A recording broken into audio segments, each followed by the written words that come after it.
Hey, Real Green Ninja here. Today we're going to talk about how to change how your computer connects to the hosted desktop in case you're encountering some issues. So let's begin. Now, just a little bit of a background here. Again, I'm not want to get too techy, or I don't even know all the nuts and bolts myself. But for the most part, there's two different ways that you can connect to that hosted desktop using the VMware software. That little icon right there, the circle with the computer. The first way is called a PCoIP. The second way is called RDP. Again, I don't know the exact differences, but they do have a little bit difference between them. And because of that, sometimes if you notice you're running a slow performance under one, flipping it to the other one actually helps out quite a bit. So let's talk a little bit about this. So when we want to change protocols, the first thing we're going to do is we're going to double click our icon right there.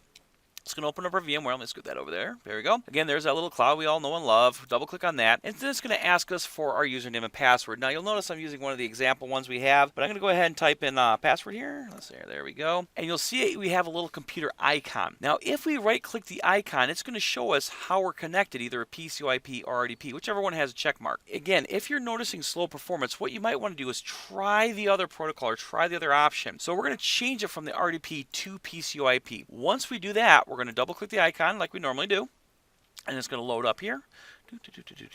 Now, one of the reasons why we had people use RDP in the past is because it used to be that was the easiest way to move files back and forth, but they've since added that feature to PCoIP. Now, if you've never used the PCoIP, what you may get is a window asking you if you want to be able to share folders, and you just click the allow button. Now, we've already set that up on here, but like I said, you're going to click the allow. Now, when you want to share out a folder, all you have to do is click on options and then share folders. Once you click on share folders, you can click the add button. It's going to show up a file tree and then or file thing, and then you can go ahead and click what folder you want to share. For example, I want to do maybe Real Green Transfer. Click on that, click OK. Once I've done all that, click OK here. You'll now notice that drive will show up.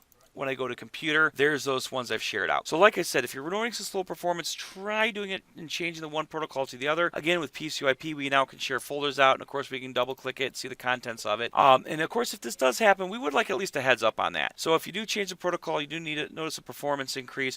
Put a note in, send an online support request, give us a call, just say, hey, just to let you know, we had to do this to make it work. And that way, our hosted group can take a look at it and make sure everything's okay on the other end. So I hope this helps, and you have yourself a wonderful day.